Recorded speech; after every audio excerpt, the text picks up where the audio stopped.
70 के दशक में सायरा बानो का सिक्का चलता था। वो बॉलीवुड की सबसे खूबसूरत अभिनेत्रियों में शुमार थी।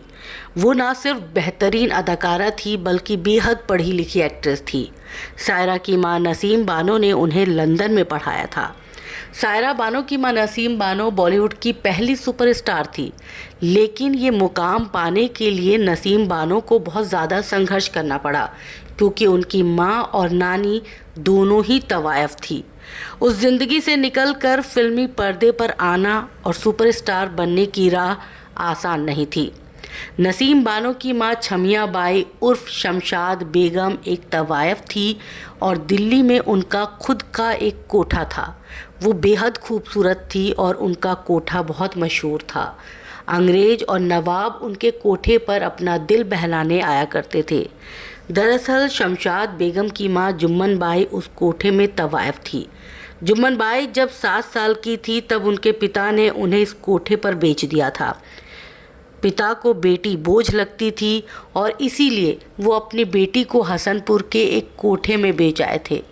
जुम्मन कई बार कोठे से भागने की कोशिश कर चुकी थी, जिससे तंग आकर कोठे की मालकिन ने उन्हें दिल्ली भेज दिया। दिल्ली में जुम्मन बाई कैद हो गई और इस तरह वो बन गई जुम्मन बाई। 13 साल की उम्र में जुम्मन से तवाइफ के तौर पर काम करवाया जाने लगा। उन्होंने इसे अपनी तकदीर मान लिया और 18 साल की उम्र में कोठे में काम करने वाले रतन सिंह से जुम्मन की एक बेटी हुई, जिसका नाम रखा गया शमशाद। शमशाद आगे चलकर छमिया बाई नाम से मशहूर हुई। छमिया 13 साल की हुई तो वो भी नाचने गाने के काम में लग गई। उन्हें संगीत और नृत्य में बहुत ज़्यादा दिलचस्पी थी और वो बेहद खूबसूरत थी। देखते ही देखते लोग उनके फ़ैन बन गए और दूर दूर से उनके पास जी बहलाने आते थे। उनकी खूबसूरती पर फिदा हसनपुर के नवाब अब्दुल वहीद खान तो उनको मनचाही रकम देकर उन्हें अपने साथ ले जाना चाहते थे, मगर एक अंग्रेज़ अफसर से उनकी तन गई। छमिया की मां जुम्मन बाई ने फिर कहा कि जो बड़ी बोली लगाएगा वो छमिया को ले जाएगा। हसनपुर के नवाब ने सबसे बड़ी बोली लगाई और छमिया उनके साथ चली गई।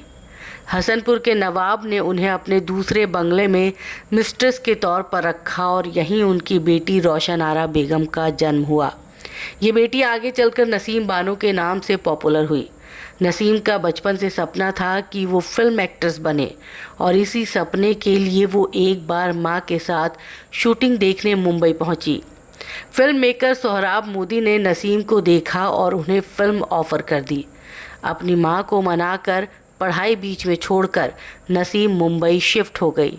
इसके बाद नसीम ने पीछे मुड़कर नहीं देखा। एक से बढ़कर एक फिल्मों में काम किया और उनके पास काम की लाइन लग गई। नसीम आगे चलकर भारत की पहली महिला सुपरस्टार बनी।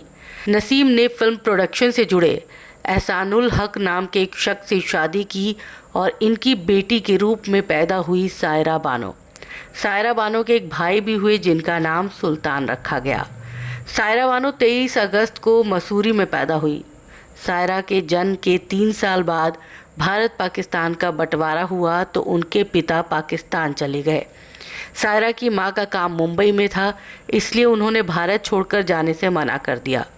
नसीम अपनी बेटी सायरा के साथ यहीं रही और वहां पाकिस्तान में उनके पिता ने दूसरी शादी कर ली।